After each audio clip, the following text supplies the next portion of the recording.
in the books and that you understand it properly. And then you can learn Sanskrit, but after a while. First practice, then become a scholar. Okay, next. So, question from Erika. Okay, can you She's translate? saying, I know we must use all our senses for Krishna, our ears to hear His word, our voice to chant His name, touch His image, and see His image, to smell the flowers we offer Him. And the question is why, which image is the best one that I could use for contemplating Krishna? Does she mean an image or like a statue, or an image as like a picture? I don't know. You can't tell from the Spanish? No. But which image is the best? Okay. Well, either you have a statue of Krishna or you have a picture of Krishna. Krishna and Krishna's name, Krishna and Krishna's form, Krishna and Krishna's pastimes, his associates, his qualities, his philosophy are all the same, transcendental quality. So if you have a picture of Krishna, that's just as good as having a statue of Krishna. There are stores on the internet where you can buy little statues of Krishna. Some of them are quite nice. Or you can also, we should post our collection of pictures online. Yeah, I'm going to do that. This week I'm going to post a collection of transcendental art online. We have hundreds of pictures, just like we have hundreds of recordings of chanting and so on. So I think we should post that, and then you can determine which picture or which image you prefer. Some people are more attracted to Krishna in Vrindavan. Other people are more attracted to Krishna in Dwaraka as a great king. Some people are attracted to Krishna on the battlefield of Kurukshetra. Others are attracted to his pastimes with the cowherd boys. Then there's his pastimes of killing the demons and so on. And he manifests many different forms, like Narasingha, the lion form, or the boar form, or the fish form. I mean, he has hundreds and thousands and millions of different forms. The prominent ones are described in Srimad Bhagavatam. And we should all read Srimad Bhagavatam so that we know the stories and the pastimes connected with these forms. Because the history of the Lord's incarnations in this universe is very important for every devotee to know. Especially if you want to study Jyotish, because all the signs and planets reflect the different energies of the different incarnations of the Lord. So we should have this background knowledge. And this is given in Srimad Bhagavatam. And then you'll naturally be attracted toward one of the forms of the Lord. His forms are different, and they're named according to his pastimes. So, okay, next. That's it? That's it. No more questions?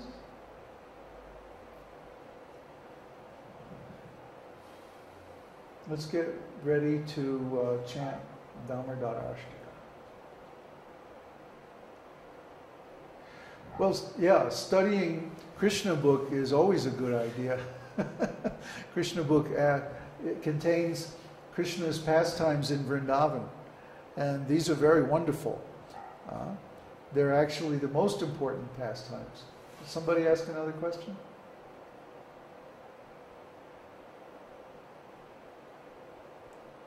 Why did Bhishma fight on the Kuru side? Okay, he's asking, in the battle of Kurukshetra, it was a fight between two sides of a royal family, the Kurus and the Pandavas. The Kurus were the sons of Dhritarashtra, and the Pandus were the sons of Pandu, Dhritarashtra's younger brother. But Dhritarashtra was blind, so he couldn't become the king. Pandu became the king, even though he was the younger brother. And then when he died untimely, still in his youth, he left these 5 fatherless children who were his heirs.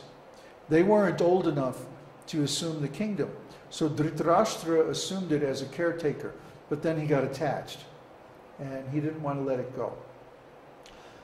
So the Kshatriyas have a very strict code of ethics, of behavior, of honor, actually.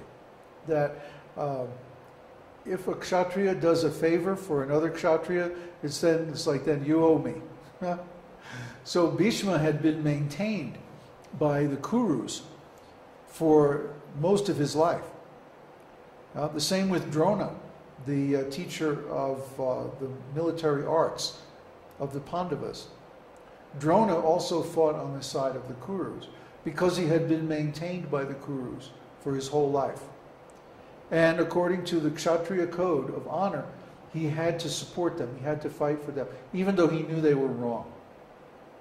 Even though Bhishma knew that Dhritarashtra was wrong to be attached to the kingdom and to keep it away from the Pandavas, he still had to fight in the battle, and even he had to do his best. But because Krishna was on Arjuna's side, Arjuna was irresistible, and he overcame both his grandfather, Bhishma, and Drona, his military art instructor. So that's the power of devotional service. The Battle of Kurukshetra is meant to educate us that no matter how great a personality is, that if they get on the wrong side of the Lord, then they're doomed. They can't possibly win.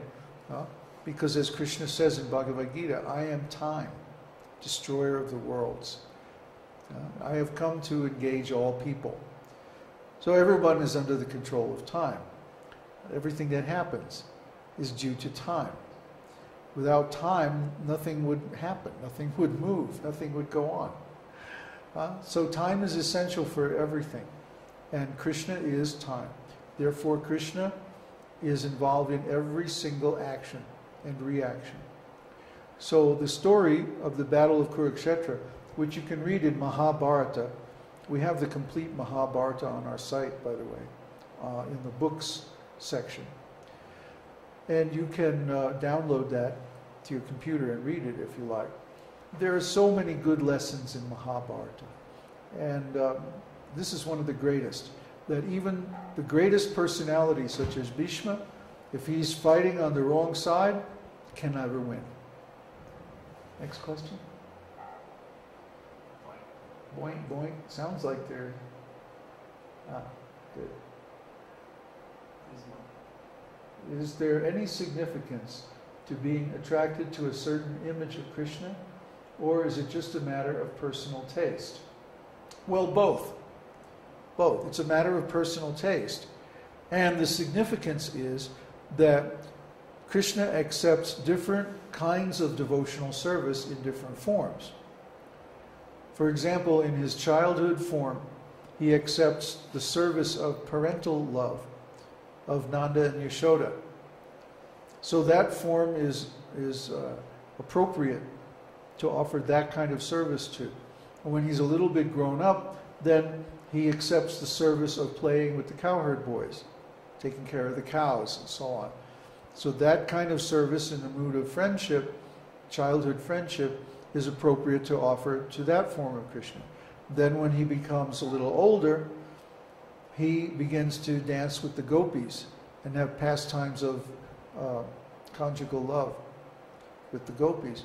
So those pastimes are appropriate to offer to that feature of Krishna.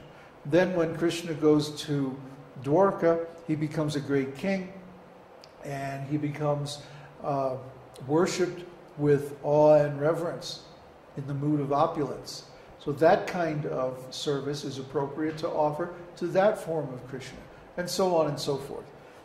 There are many, many different forms, and they all accept certain kinds of worship.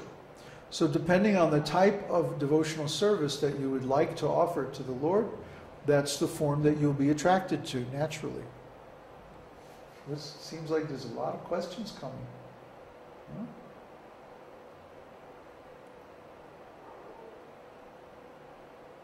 What's the next question from Erica? I want to make only one comment. It is said that knowledge of Krishna for the ones to begin to have consciousness of him could be like poison at the beginning. I understood that refers that one feels guilty of the past when we didn't have Krishna, and we feel guilty and like that. Well, that might be one interpretation. But actually, what that verse is referring to is the mode of goodness. You'll look at the context. When Krishna says happiness that's like poison in the beginning and nectar at the end, he's talking about happiness in the mode of goodness. Okay? The mode of goodness means that we develop transcendental knowledge and detachment from material sense objects. This detachment or